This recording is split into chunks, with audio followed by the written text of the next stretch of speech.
کے پاس بہت مال و دولت تھا. تو اللہ کہتے ہیں ان قارون کان من قوم موسیٰ فبغى علیہم. جب بہت زیادہ پیسہ آ گیا نا تو سرکش بن گیا. اوپر کی سیٹنگ کیا ہو گئی؟ جیسے ہوتی ہے نا فیس بک پہ کچھ اس قسم کے ڈیزائن آپ کو ملیں گے. بہت زیادہ پیسہ ہے تو اوپر کی کھوپڑی کیا ہو گئی؟ آؤٹ ہو گئی. تو قارون کی بھی اوپر کی کھوپڑی بولو منہ سے بول لو نا یار, سیٹنگ آؤٹ ہو. بہت زیادہ پیسہ آ گیا تو وہ اپنی اوقات بھول گیا. کتنا پیسہ تھا؟ آتیناہ من الکنوز, ہم نے اتنے خزانے دیے تھے. ان مفاتحہ لتنوء بالعصبۃ اولی القوہ, ایک جماعت تھی جو خزانوں کی چابیاں لے کے چلا کرتی تھی. اتنے گودام تھے اس کے خزانوں کے بھرے ہوئے. تو موسیٰ علیہ السلام, اس کی قوم نے کیا کہا؟ لا تفرح. قوم نے کہا, ابھی موسیٰ علیہ السلام نے نہیں کہا اس کو, پبلک اس کو کہتی تھی, جو بھی نیک لوگ تھے نا پبلک میں, لا تفرح, اترا مت, ہر وقت نا تو شو بازی میں بول لو نا لگا رہے. یہ میری گاڑی, یہ میری سواری, یہ میرا موبائل, یہ میرے بیویاں نہیں دکھا رہے ہوتے یہ لوگ, میری 4 بیویاں, میری. ان کی بیویاں اکثر کم ہوتی ہیں بیچاروں کی. یہاں یہ کیا ہوتے ہیں؟ ویسے بیویاں دکھانے کی چیز نہیں ہے لیکن فخر تو کر سکتا ہے نا انسان. تو یہ میرا بنگلہ, میری سواری. غریبوں کو نیچا دکھانے کے لیے نا ہر وقت اپنی دھاک اونچی رکھتا تھا. تو قوم نے کہا اترا مت, جب پیسہ اللہ نے دیا ہے تو شکر بنتا ہے, اتنانا نہیں بنتا. شکر کیا ہے بھائی؟ اللہ کا دیا الحمدللہ بہت کچھ ہے, اللہ کا بڑا فضل ہے میرے اوپر, یہ ٹھیک ہے. نسبت کس کی طرف کرو بھائی؟ اللہ کی طرف. تو اترانے لگا. قوم نے کہا ان اللہ لا يحب الفریحین, اللہ اترانے والوں کو پسند نہیں کرتا. وابتغ فیما آتاک اللہ الدار الآخرہ, اور اس سے قوم کے لوگوں نے یہ بھی کہا, حضرت موسیٰ بھی کہتے تھے کہ جب تجھے اللہ نے اتنی دولت دی ہے تو ٹھیک ہے, تو دنیا میں مزے اڑا رہا ہے, کچھ آخرت کی فکر بھی تو کرنا. اس دولت سے کچھ غریبوں کا خیال کر, کچھ زکوٰۃ صدقات, کچھ مدارس, کچھ مسجدیں, کچھ قوم میں غریب لوگ ہیں ان کی مدد کر. تھوڑی سی انویسٹمنٹ کہاں کے لیے کر؟ آخرت کے لیے بھی تو کرنا. وَأَحْسِن كَمَا أَحْسَنَ وَلَا تَنْسَ نَصِيبَكَ مِنَ الدُّنْيَا, اور دنیا میں تو نے جتنے دن رہنا ہے نا اس کو بھول نہیں. اتنی ساری دولت ہے لیکن یہ دولت تیرے ساتھ قبر میں نہیں جائے گی. مالدار آدمی نے یہ چیز بھول جاتا ہے, وہ سمجھتا ہے یہ کروڑوں روپے خربوں روپے. بھائی تو زندگی بھر یہ پیسے بھی چائے میں ڈبو کے کھاتا رہے گا نا تو بھی زندگی ختم ہو جائے گی, پیسہ ختم نہیں ہوگا. تو لا تنس نصیبک من الدنیا, دنیا میں جتنا تیرا حصہ ہے نا اس کو بھول نہیں. کیا مطلب؟ دنیا بہت تھوڑی ہے. تو جو بنگلوں میں موٹے موٹے سریے ڈال رہا ہے, تیری ہڈیوں میں اتنا کیلشیم نہیں ہے. ہڈیاں تو ویسے ہی ہیں, وہ تو بوسیدہ ہو رہی ہے روز بروز. تو کیا ہوا؟ وَأَحْسِن كَمَا أَحْسَنَ اللَّهُ إِلَيْكَ, اللہ نے تجھ پر بہت احسان کیا ہے, تو بھی اللہ کی مخلوق پر احسان کر. تو اور زمین میں فساد نہ پھیلا. ان اللہ لا يحب المفسدین, اللہ تعالیٰ فساد مچانے والوں کو پسند نہیں کرتے. جواب میں کیا کہتا ہے جب زیادہ سمجھایا گیا نا اس کو؟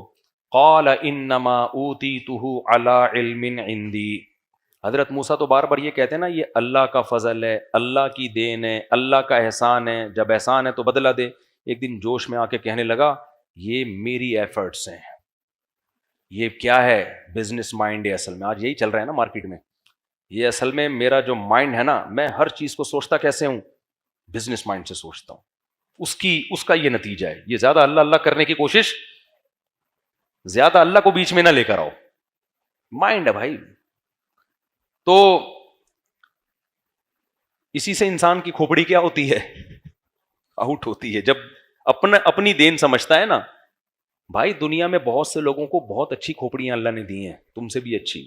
بہت سے لوگوں کو بہت اچھا مائنڈ دیا, بہت سے لوگوں کو بہت اچھی صحت دی, اس کے بعد بھی ڈھیلا روپے کمانے کے قابل نہیں ہوتے. میں اکثر ایک واقعہ سناتا ہوں نا, اگر دولت ذہانت پہ ملتی نا, ذہانت پہ, تو بے وقوف بھوکے مر جاتے ہیں.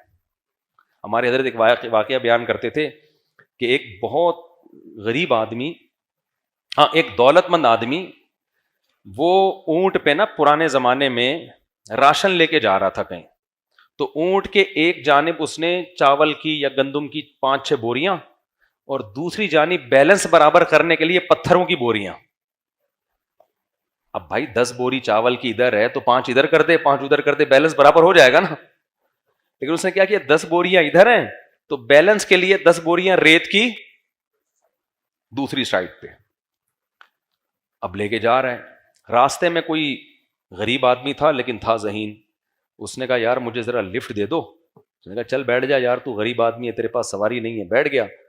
تو جاتے جاتے اس سے پوچھا تو کرتا, اس نے پھر اس کو سمجھایا, غریب آدمی نا جو ذہین تھا, کہ یار یہ تم نے اونٹ کو ادموا کیوں کیا ہوا ہے, اسے تو چلا ہی نہیں جا رہا. کہہ رہا کیا کریں, وزن اتنا ہے, 10 بوریاں ادھر ہیں تو بیلنس کے لیے 10 بوریاں میں نے بجری کی ادھر ڈالی. اس نے کہا بیلنس کی کیا ضرورت ہے, 10 ادھر ہیں تو 5 ادھر رہنے دو, 5 ادھر کر دو. وہ اترا. اس نے کہا یار یہ تو زبردست مشورہ دیا آپ نے, 5 ادھر کر دیں اور 5 ادھر. اونٹ کی سپیڈ تیز ہو گئی, اونٹ بھی ہلکا ہو گیا.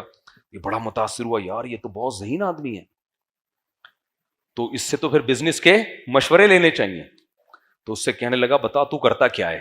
اس نے کہا میں تو غریب ہوں یار, میرا تو کسی جس کاروبار میں ہاتھ ڈالو وہ ڈوبتا ہے. اس نے کہا اتر نیچے, تو مجھے بھی مروائے گا, اتر, میں ایسا بے وقوف ہی ٹھیک ہوں. اترا اور 5 بوریاں ریت کی واپس اور 5 ادھر. تو یہ ضروری نہیں ہے کہ ذہانت ہو تو پیسہ آئے, لیکن یہ ضروری بھی نہیں ہے کہ بے وقوفی کو پیسہ ملے. کبھی ذہانت کے ساتھ پیسہ آتا ہے, کبھی پیسہ نہیں آتا. تو یہ کس کی دین ہے, اللہ کی دین ہے. تو اس کی کھوپڑی جو آؤٹ ہوئی نا قارون کی, اس نے کیا کہا, انما اوتیتہ علی علم عندی. اللہ نے یہ جو میرے پاس نالج ہے نا, اس فن کی بیس پہ میں نے کمایا. میں نے یہ سارا امیزون سے سیکھا ہے, اور تم لوگ 8ویں میں علامہ اقبال اور قائد اعظم پڑھ رہے ہو بیٹھ کے, اس لیے تمہارا بیڑا غرق ہو رہا ہے.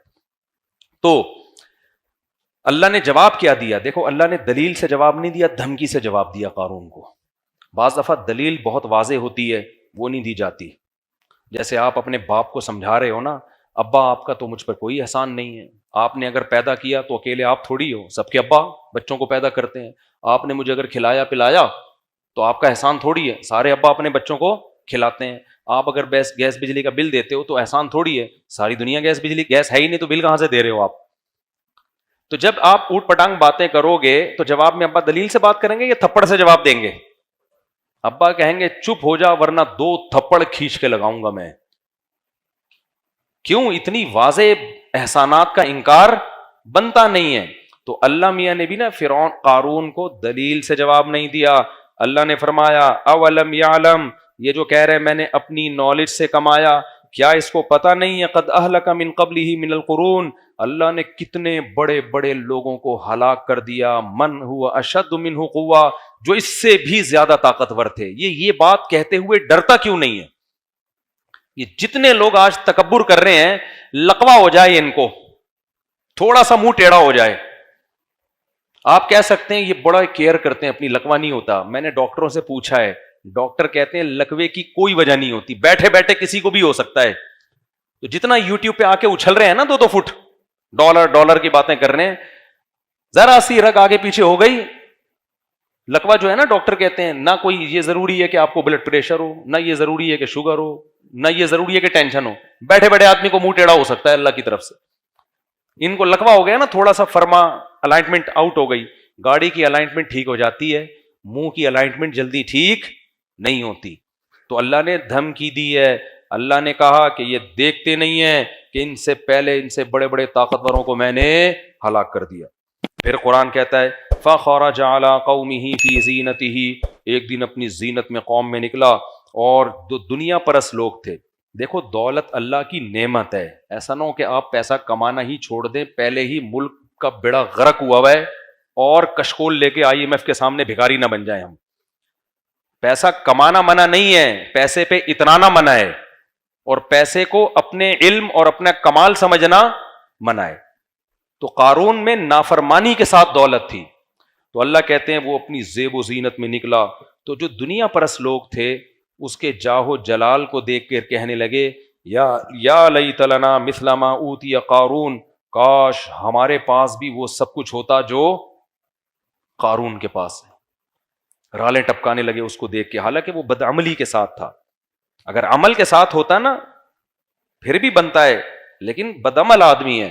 تو اللہ کہتے ہیں قال الذین اوتوا العلم، جن کو اللہ نے علم دیا تھا، وہ کہنے لگے ویلکم، تم تباہ ہو جاؤ، ثواب اللہ خیر، بھائی نیک اعمال پہ جو اللہ بدلہ دے گا وہ اس عیاشی سے کئی گنا بہتر ہے، لمن آمن وعمل صالحا، وہ صرف ان کو ملے گا جو ایمان لائے اور نیک اعمال کیے، ولا یلقاها الا الصابرون، اور یہ صفت صرف صبر کرنے والوں کو دی جاتی ہے، جو بے صبرے لوگ ہیں ان میں اللہ یہ کوالٹی پیدا نہیں کرتا۔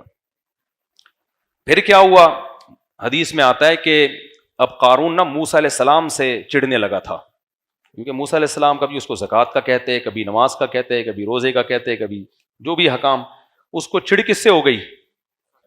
موسیٰ علیہ السلام سے۔ فرعونی قوم سے ہوتا تو پھر تو وہ ہلاک ہی ہو چکا ہوتا نا، وہ تو بنی اسرائیل میں ہونے کی وجہ سے بچ گیا تھا۔ اب شریعت کے احکام پہ عمل کی باری آئی تو اب اس کو چڑ ہو گئی، کس سے؟ موسیٰ علیہ السلام سے۔ آپ کو پتا ہے جب بھی کسی کو کسی مذہبی اسکالر سے چڑ ہوتی ہے نا، ذاتی بغض، تو وہ اس کی ذاتیات پہ کیچڑ اچھالتا ہے۔ کیا کرتا ہے وہ؟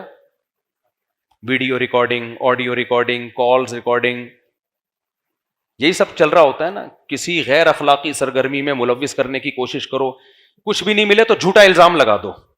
جھوٹا الزام بھی سوسائٹی میں بہت اسپیڈ سے پھیلتا ہے۔ اب کون صفائیاں پیش کرتے کرتے بھی لوگ کہتے ہیں کچھ تو ہے نا، کچھ تو ہے۔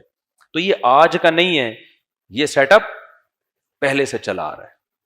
ذاتیات پہ کیچڑ اچھالو، یہ تو ایسے ہیں، یہ تو یوں ہیں، یہ تو فلانے ہیں، یہ تو ڈمکانے ہیں۔ اب میں 4 شادیوں کی بات کرتا ہوں نا، جو فیمنسٹ لوگ ہیں وہ بہت پیچھے پڑے ہوئے ہیں میرے، کہ کوئی عیب نکالیں، طنز کر رہے ہوتے ہیں بھائی ان کے گھروں میں پتہ نہیں کیا ہو رہا ہے، مارتے پیٹتے ہیں، کیا کرتے ہیں، یہ تو گھروں میں جا کے پوچھو، ممبر پہ تو بڑی باتیں کر رہے ہیں، کیونکہ ان کی دم پہ میں نے کیا رکھ دیا ہے؟ پاؤں۔ فیملی پلاننگ والے بھی پیچھے پڑے ہوئے ہیں کہ بھائی بچے زیادہ اچھے، دیکھو کوئی بچہ چرس تو نہیں پی رہا، پھر ہم بتائیں گے کہ دیکھو یہ ہوتا ہے زیادہ بچوں کا انجام۔ حالانکہ میں لوگوں سے بار بار کہتا ہوں بھائی میں سوسائٹی کا نارمل آدمی ہوں، میں کوئی فرشتہ یا پیغمبر نہیں ہوں، تو سب کے گھروں میں جو کچھ ہوتا ہے وہی میرے گھر میں بھی ہو سکتا ہے، اللہ بچا کے رکھے، لیکن اس سے اسلام کا فلسفہ خراب نہیں ہوگا۔ اگر میں ظالم بھی ہوں، میں مارتا پیٹتا بھی، وہ تو ایسا ہے نہیں، اچھا کون اتنا بڑا بہادر کون ہے یار؟ فرض کرو میں مارتا پیٹتا ہوں، میں ٹارچر کرتا ہوں، میں نے ظلم کر کے رکھا ہوا ہے، کھلانے کو روٹی نہیں ہے اور بچے چرسی ہیروئن چی، میں غلط ہو جاؤں گا نا، فلسفہ غلط نہیں ہوگا۔ تو اس لیے ان چیزوں میں پڑھائی نہ کرو کہ کون کیا کر رہا ہے، کون صحیح ہے کون غلط ہے، بھائی پیغام کو دیکھو، پیغام کیا دیا جا رہا ہے، سمجھتے ہو کہ نہیں سمجھتے ہو؟ پیغام کو دیکھو کیا دیا جا رہا ہے پیغام۔ تو اب جو قارون تھا نا، اس کو چڑ ہو گئی کس سے؟ موسیٰ علیہ السلام سے، کہ یار میرے لیے سب سے بڑا ہیڈک کون بنا ہوا ہے؟ موسیٰ علیہ السلام۔ اس نے کیا کیا؟ پیسے سے دنیا میں ہر کام ہوتا ہے، اس بے شرم نے یہ کیا کہ ایک عورت کو خریدا۔ اچھا، فحش الزام جب بھی لگوایا جاتا ہے عورت سے لگوایا جاتا ہے، خوب سمجھ لو، کیونکہ عورت کی بات اس بارے میں لوگ فوراً ایکسپٹ کر لیتے۔ اکثر میاں بیوی کے جھگڑوں میں جب عورت کو شوہر کو بدنام کرنا ہوتا ہے نا، تو وہ کیا الزام لگاتی ہے؟ اس کے لڑکیوں سے تعلقات ہیں، اور اس کے لیے پھر لوگ اس سے دلیل پوچھنے کی زحمت نہیں کرتے، بلکہ لوگ کہتے ہیں اس کی تو بیوی کہہ رہی تھی کہ یہ لڑکیوں سے تعلقات ہیں۔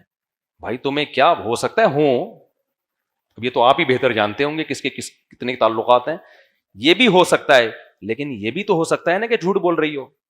لیکن ہماری سوسائٹی میں اس سے بحث نہیں کی جاتی کہ بیوی سچ بول رہی ہے کہ جھوٹ بول رہی ہے، بس یہ بات سوسائٹی میں پھیل جاتی ہے، بھائی اس کی تو بیوی کہہ رہی تھی، یہ کیا ہے؟ 2 نمبر آدمی ہے۔ ایک خاتون نے مجھے فون کیا، ان کے شوہر میرے بیان میں بیٹھتا تھا، میں جانتا تھا اس کو، مجھے کہنے لگی میرا شوہر فلاں فلاں ہے، آپ کے بیان میں آتا ہے۔ میں پہچان گیا، میں نے کہا آتا ہے؟ کہتی وہ فحش فلمیں دیکھتا ہے۔ استغفر اللہ، مجھے اتنا غصہ آیا کہ یار تو کیسی عورت ہے، تو نے اپنے شوہر کی میرے سامنے عزت نہیں کی۔ میں نے کہا مجھے اس سے تو نفرت اتنی نہیں ہوئی، لیکن آپ سے مجھے بہت زیادہ نفرت ہو گئی۔ نام لینے کی کیا ضرورت تھی؟ آپ بول دو میں کوئی خاتون بات کر رہی ہوں، میرا شوہر اس برائی میں مبتلا ہے، مجھے مشورہ دے میں کیا کروں۔ آپ کو پتا بھی ہے کہ میں اس کے شوہر کو جانتا ہوں، نام لے کے۔ تو اللہ تو کیا کہہ رہا ہے؟ میاں بیوی ایک دوسرے کا لباس ہیں، جب اس کا راز ہی فاش کر, جب اس کے شوہر کو پتا چلے گا کہ میری بیوی نے ان کو بتایا, اس کے دل میں 2 ٹکے کی عزت نہیں رہے گی بیوی کی, یار مجھے تم نے ذلیل کر دیا مفتی صاحب کے سامنے. تو یہ سب باتیں بہت ڈینجرس ہیں. آپ کو حکم دیا ہے شریعت نے کہ گناہ پہ کیا ڈالو, پردہ ڈالو. اگر کسی کو گناہ کرتے ہوئے دیکھا ہے, شوہر ہو یا بیوی ہو یا کوئی بھی ہو, انون بن کے پوچھو مسئلہ. ایک آدمی ہے میرا ریلیٹیو ہے, وہ یہ کر رہا ہے, تو آپ مشورہ دیں میں اس سے گناہ کیسے چھڑواؤں. میں نے کہا وہ تو غلط کر رہا ہے, آپ نے اس سے زیادہ غلط کیا ہے. تو جب میاں کو پتا چلے گا میری بیوی نے, اچھا مجھے کہہ بھی نہیں, اس کو بتانا نہیں, اس کو بتانا نہیں, اس کو بتانا نہیں, میں نے تو نہیں بتایا, مجھے پتا تھا کہ وہ بیچارہ, اور بیچارہ تو نہیں کہنا چاہیے, وہ بھی کون سا کوئی اچھا کام کر رہا ہے, ایسا نہ ہو سن کے وہ کہ اچھا میں بیچارہ ہوں, چلو دیکھنا شروع کر دے کہ یار ہم تو بیچارے ہیں, یہ سب آپ کون, جو بھی کر رہا ہے غلط کر رہا ہے. لیکن یہ نہیں بنتا بھائی کہ اس کو سوسائٹی میں ذلیل کر دیا, کسی کے سامنے اس کا عیب بیان کر کے ذلیل کر دیا جائے. اس کو پردہ ڈالنا چاہیے اس پہ. تو گھر کے مسئلے کہاں رکھو, گھر میں رکھو. اگر مشورہ لینا ہے انون بن کے, بھائی کسی خاتون نے پوچھوایا ہے کہ ان کا شوہر یہ کام کر رہا ہے تو اس کو کیسے چھڑوایا جائے, تو پھر ہم بتا دیں گے, جو بھی مشورہ دینا ہوگا دے دیں گے. تو سب سے پہلی بات تو کنڈی لگانا ہی نہ دو. کیا خیال ہے؟ ابھی کیا میں اس پہ, یہ سارا ہمارا لیکچر رہ جائے گا, جلدی سے اس کو میں کمپلیٹ کرتا ہوں میں. تو اب کیا کیا کہ اس نے, قارون نے نا ایک عورت کو تیار کیا کہ میں تمہیں ٹھیک ٹھاک پیسہ دوں گا, تم نے موسیٰ پہ فحش الزام لگا دینا ہے, بدکاری کا, معاذ اللہ کیا کر دینا ہے. تو لوگ نا, بنی اسرائیل تو ویسے ہی نیگیٹو سوچ والے تھے, ساری زندگی موسیٰ علیہ السلام کی سیرت دیکھی انہوں نے, لیکن اس قوم میں منفی سوچ کا غلبہ زیادہ تھا. تو اور عورت کا الزام لگتا ہے نا تو باتیں شروع ہو جاتی ہیں. تو ٹھیک ٹھاک پیسہ دیا اس کو. جب وہ عورت آئی مجمع میں تو وہ حضرت موسیٰ کا چہرہ دیکھ کے نا گھبرا گئی. وہ حضرت موسیٰ کے چہرے پر تو ایک روب تھا, ایک نور تھا. خود سوچو نا, کلیم اللہ, عام پیغمبر بھی نہیں ہے, وہ پیغمبر جن سے کوہ طور پہ بلا کے اللہ ہم کلام ہوتا ہے, وہ پیغمبر جن کی پاک دامن اور امانت دار ہونے کی گواہی 2 لڑکیوں نے دی تھی. خیر من استاجرت القوی الامین, بہترین امانت دار ہے یہ. تو جب وہ عورت جو تھی نا حضرت موسیٰ علیہ السلام کے چہرے پہ نظر پڑی تو وہ اللہ سے ڈر گئی, اور اس نے صاف بتا دیا کہ اس نے مجھے پیسے دیے تھے آپ پہ فحش الزام لگانے کے لیے. حضرت موسیٰ علیہ السلام نے بد دعا کے لیے ہاتھ اٹھائے کہ کتنا بڑا جرم کر رہا ہے, اپنی قوم کے پیغمبر پہ تو فحش الزام لگا رہا ہے. تو حضرت موسیٰ علیہ السلام نے بد دعا کے لیے ہاتھ اٹھائے قارون کے لیے, اور قارون اپنے خزانے سمیت سب کے سامنے زمین میں دھسنا شروع ہو گیا. چیختا رہا, وہ معافی مانگتا رہا. حضرت موسیٰ نے کہا نہیں. یہاں ایک من گھڑت واقعات لوگ بیان کرتے ہیں کہ اللہ نے حضرت موسیٰ سے کہا کہ اے موسیٰ, وہ چیختا رہا, تجھے پکارتا رہا, تو نے معاف نہ کیا, مجھے ایک دفعہ پکارتا میں اسے معاف کر دیتا. ایسی کوئی روایت ثابت بولو نہیں ہے. جو جرم اس نے کیا تھا نا اس پہ یہی کچھ بنتا تھا, ورنہ لوگ جری ہو جاتے نا. بعض دفعہ مجرم کو اس سزا دینا اس لیے ضروری ہوتا ہے تاکہ پبلک کی اصلاح ہو جائے, ان کو پتہ چل جائے کہ پیغمبر کا معاملہ معمولی معاملہ نہیں ہوتا. تو فخسفنا به وبداره الارض, اللہ کہتے ہیں ہم نے اس کو بنگلوں سمیت زمین میں دھسا دیا. فما كان له من فئة ينصرونه من دون اللہ, پکارتا رہا, چیختا رہا, کوئی اسے اللہ کے عذاب سے بچانے والا نہیں ہوا. اور پھر نتیجہ کیا نکلا؟ وَأَصْبَحَ الَّذِينَ تَمَنَّوْا مَكَانَهُ بِالْأَمْسِ, کل جو اس کی سواریاں دیکھ کے کہہ رہے تھے نا کاش اللہ ہمیں بھی قارون بنا دے, کاش اللہ ہمیں بھی کیا بنا دے, قارون. اب وہ کیا کہہ رہے ہیں؟ وَإِكَ أَنَّ اللَّهَ يَبْسُطُ الرِّزْقَ لِمَن يَشَاءُ. بھائی بات اصل میں یہ ہے, یہ تو اللہ کی دین ہے, جس کو روزی زیادہ دیتا ہے کسی کو روزی. وہ جو گھنٹوں گھنٹوں کی تقریروں سے بات سمجھ میں نہیں آ رہی تھی نا, وہ 2 منٹ میں سمجھ میں آ گئی. ایکچولی ہوتا یہ ہے, کسی کے پاس پیسے زیادہ آ جاتے ہیں, کسی کے پاس کم آ جاتے ہیں, کسی کو اللہ دے کے آزماتا ہے, کسی سے اللہ لے کے آزماتا ہے. تو یہ کوئی اتنی بڑی بات نہیں ہے کہ اتنے خزانے وزانے. یہ دنیا مسافر خانہ ہے. یہ دنیا کیا ہے؟ مسافر خانہ. 2 منٹ میں بات سمجھ میں آ گئی. پھر کہنے لگے لولا ان من اللہ علینا, اگر اللہ ہم پر احسان نہ کرتا, ہمیں غریب نہ رکھتا. یہ احسان کرنے کا مطلب کیا ہے؟ اللہ کا شکر ہے اس نے ہمیں غریب بنا دیا. لخسف بنا, ہمارے پاس دولت آتی ہم بھی یہی ہوتے ہیں. کیونکہ اس کو تو موسیٰ علیہ السلام کب سے نصیحتیں کر رہے ہیں, ہمیں بھی کر رہے ہیں, ہم پہ اثر ہو گیا, اسے کر رہے ہیں, اس پہ نہیں ہوا. تو فرق کیا ہے؟ ہم غریب ہیں اور اس کے پاس پیسہ ہے. غریب پہ جلدی اثر ہوتا ہے، عیاشی کے لیے اس کے پاس شراب کے پیسے ہی نہیں ہوتے، تو جب اسے بتایا جاتا ہے شراب حرام ہے بہت خوش ہوتا ہے وہ، زبردست، ویل ڈن، شراب کیا ہونی چاہیے. میں نے بتایا نا ہمارے مدرسے میں کلاس فیلو لڑکا تھا، وہ چھپ چھپ کے سگریٹ، پان، نسوار، بس چرس رہ گئی تھی. اب مدرسے میں 2-3 دفعہ پکڑا گیا، سزا ملی، پھر چھپ کے نا نسوار بھی، پان بھی اور سگریٹ بھی. ایک دن کیا ہوا، خود ہی بیچارے نے سگریٹ بھی چھوڑ دی، پان بھی، صرف نسوار رہ گئی. تو میں نے پوچھا آج کل صرف نسوار چل رہی ہے، وجہ؟ کہتا ہے پیسے ہی نہیں ہے یار. کہتا ہے بھائی جیب خرچی اتنی ملتی نہیں ہے گھر سے، کہتا ہے ناشتہ کر لو یا اس میں سگریٹ خرید لو. تو کہہ رہے ہیں مجبوراً میں کس پہ گزارا کر رہا ہوں؟ نسوار پہ. تو اللہ کی رحمت ہو گئی نا. تو ہر آدمی پہ دولت سوٹ نہیں کرتی.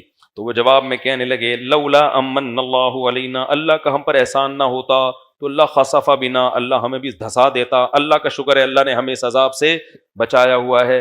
وَإِكَأَنَّهُ لَا يُفْلِحُ الْكَافِرُونَ، پھر کہنے لگے کافر کبھی بھی کامیاب نہیں ہوتا.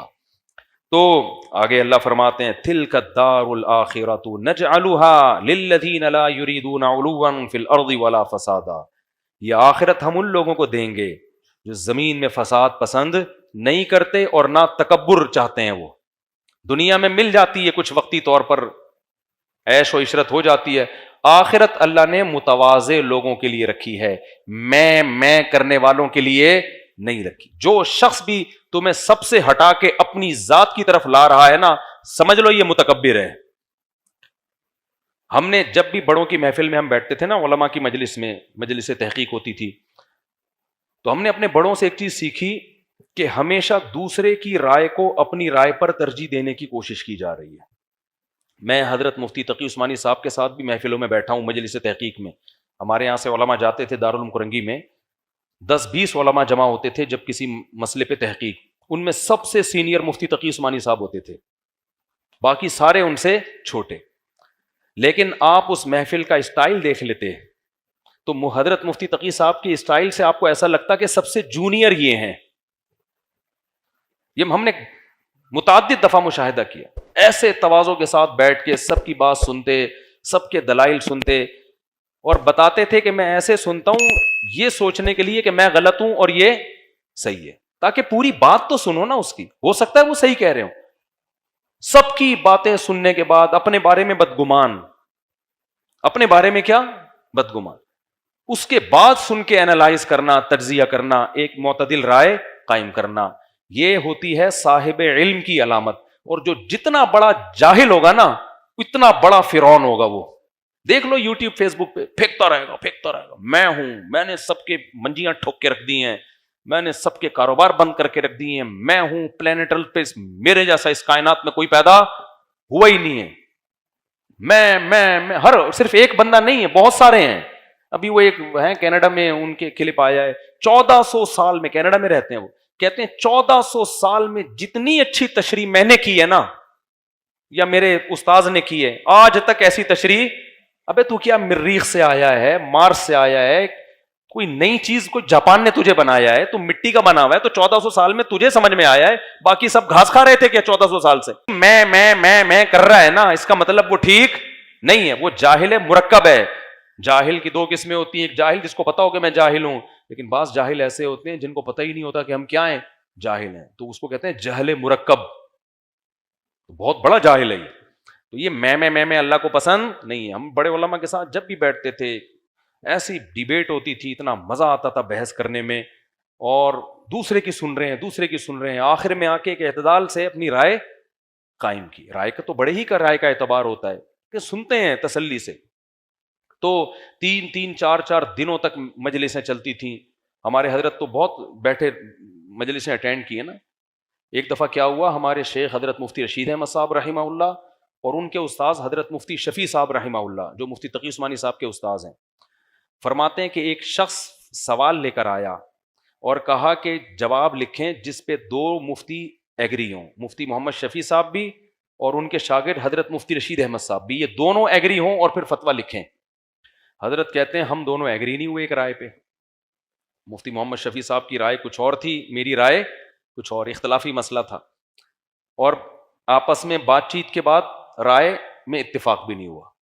تو حضرت فرماتے ہیں میں نے حضرت مفتی شفیع صاحب سے کہا کہ بھائی آپ بڑے ہیں تو ایسے موقع پہ پھر آپ اپنی رائے کے مطابق جواب لکھ دیں, آپ سینئر ہیں بھائی, عوام کے لیے تو جو بھی صحیح سینئر مفتی ہو اس کی رائے ہے نا, تو آپ لکھ دیں. اب بعض لوگ فوراً پتہ ہے کیا کہتے ہیں, چھوڑو ان دونوں کو, دلیل کیا کہہ رہی ہے. ابے بھائی دلیل کو سمجھنے میں ہی تو اختلاف ہو رہا ہے, دلیل کو سمجھنے میں کیا ہو رہا ہے, اختلاف ہو رہا ہے. تو جیسے ہم کہتے ہیں نا کہ بھائی ابو حنیفہ کی رائے کو فالو نہیں کرو گے تو آج کل کے اسکالر کی رائے کو فالو کرنا پڑے گا, وہ فوراً کہتے ہیں نہ آج کل کے اسکالر نہ ابو حنیفہ, حدیث کو فالو کرو. ابے کمبختو, حدیث کو سمجھنے میں ہی تو اختلاف ہو رہا ہے. اگر اتنا آسان معاملہ ہوتا تو ابو حنیفہ اور شافعی کی رائے میں اختلاف کیوں ہوتا؟ ایسے صرف فارغ ترین لوگ دنیا میں موجود ہیں. تو حدیث دونوں طرف ہے تبھی تو رائے میں اختلاف ہو رہا ہے. تو پھر حدیث کا ایک مطلب وہ ہے جو ابو حنیفہ لے رہے ہیں, ایک 15ویں صدی کے لوگ لے رہے ہیں, تو ہم کہتے ہیں ان کی رائے میں غلطی کا امکان زیادہ ہے, ان کی رائے میں غلطی کا امکان کم ہے. حدیثیں تو دونوں کے پاس ہیں. آج کی بات واقعہ سناؤں میں, آج ایک بندہ آ گیا میرے پاس عصر میں کہ آپ کہتے ہیں 2 نمازیں اکٹھی پڑھنا قضا کر کے جائز نہیں ہے. یہ تو ترمذی کی صحیح حدیث ہے انس بن مالک کی کہ نبی نے غزوہ تبوک میں ظہر کے فوراً بعد کیا پڑھی ہے, عصر پڑھی ہے. میں نے کہا صحیح حدیث نہیں ہے. کہہ رہے میں نے اسلام 360 میں دیکھا ہے. میں نے کہا بھائی اسلام 360 نے تو مختلف لوگوں کے ترجمے نقل کیے ہوئے, وہ کوئی ذمہ دار تھوڑی ہے اسلام 360 اس بات کا. کہہ رہے نہیں وہ ہے وہ بہت. پھر میں نے کہا آپ لے آئیں, تو کسی نے بھی اس حدیث کو صحیح نہیں کہا. میں نے کہا یہی حدیث بخاری میں ہے, ترمذی میں ہے کہ حضرت انس بن مالک کہتے ہیں نبی صلی اللہ علیہ وسلم ظہر کے ساتھ فوراً ہی عصر پڑھ لیتے تھے. بخاری میں ہے کہ جب جلدی ہوتی ظہر پڑھ کے سوار ہو جاتے تھے. ظہر پڑھ کے کیا ہو جاتے تھے, سوار ہو جاتے تھے. ہاں جب دیر کرتے تو پھر ظہر عصر ملا کے پڑھتے, یعنی ظہر کو عصر کے وقت تک لے کے جاتے, قریب کر دیتے اس کے. یعنی تو ایک دم نا وہ بندہ ہی حیران ہو گیا کہ یار یہ کیا ہے. پھر میں نے اس کو سند کی بحث بتائی. میں نے کہا یہ سند بھی ٹھیک نہیں ہے, کن کن محدثین نے اس کو ضعیف کہا ہے. تو پھر میں نے کہا میرے بھائی حدیثیں ہر ایک کے پاس ہوتی ہیں, حدیث کے مفہوم اور اس کا مطلب کیا ہے, اس کے مقابلے میں دوسری حدیث کون سی ہے, یہ اچھا خاصا علم ہے. یا آج کل کے اسکالر بچے ہیں پرانے اسکالرس کے مقابلے میں, سمجھتے ہو کہ نہیں سمجھتے. بس جلدی سے میں بیان ختم کرتا ہوں. تو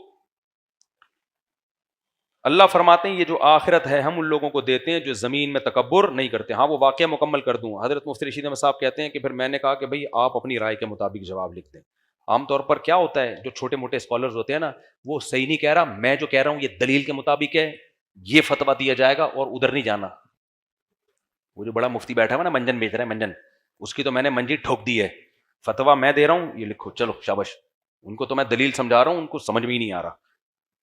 اور وہ بڑے کیا کہہ رہے ہوتے ہیں, ابے یہ میرا شاگرد ہے, کل کا بچہ ہے, اس کو کیا پتا دلیل ولیل کا, اس کو کیا پتا دلیل کیا ہوتی. میں فتویٰ لکھ رہا ہوں, اس کو دکھانا بھی نہیں. ہاں اس کی تو میں نے پہلی کلاس سے ہی منجی ٹھوک کے رکھی ہوئی ہے. لیکن دونوں چونکہ عالم تھے, استاذ کو بھی پتا تھا میرا شاگرد ہے, لیکن ہے کیا, عالم ہے, علم ہے ان کے پاس. شاگرد کو پتا تھا بھائی ان کا علم مجھ سے زیادہ ہے. تو حضرت کہتے ہیں میں کہہ رہا تھا آپ جواب لکھیں, وہ کہہ رہے تھے نہیں آپ جواب لکھیں. کہہ رہے ہیں اسی میں 3-4 دن گزر گئے. میں انصرار کروں بھائی میں نہیں لکھ رہا, جب آپ کا اختلاف ہے تو آپ کی رائے زیادہ قابل اعتماد ہے. حضرت مفتی شفیع صاحب کو شاید 100% اطمینان نہیں تھا اپنی رائے پر. وہ جان چھڑانا چاہ رہے تھے کہ بھائی قیامت میں پھر آپ سے سوال ہوگا نا, مجھ سے نہیں ہوگا, آپ لکھ دو. سمجھتے ہو کہ نہیں سمجھتے. حضرت فرماتے ہیں چند دن گزرنے کے بعد حضرت مفتی شفیع صاحب نے فرمایا کہ مجھے بھی آپ کی رائے کے صحیح ہونے پر اطمینان ہو گیا ہے. بعض دفعہ انسان تنہائی میں غور کرتا ہے, بات سمجھ میں آتی ہے. کہتے ہیں پھر ہم دونوں نے فتویٰ لکھ کے اس کو دے دیا. یہ 20 دفعہ ہم نے دیکھا ہے بڑے علماء میں کہ بھئی آپ جواب لکھو, وہ کہہ رہے آپ. لیکن آج کل کے اسکالر کیا کہتے ہیں, اس سے نہیں پوچھنا, یہ سوائے منجن کے اور کچھ بھی نہیں ہے. قرآن حدیث اس پلانٹ ارتھ پہ جیسے میں نے سمجھا ہے 1400 سال میں کسی کا باپ بھی پیدا نہ ہوا اور نہ آئندہ ہوگا. پلانٹ ارتھ پہ میں اسلامی اسکالرز میں آخری اسکالر ہوں. جیسے ہمارے نبی آخری نبی تھے, میں پہلا اور آخری اسکالر ہوں. میرے بعد کوئی اسکالر نہیں آئے گا. تو یہ جن کا بھی یہ اسٹائل ہو نا, تو سمجھ لو ان کی چورن چٹنی کی دکان ہے.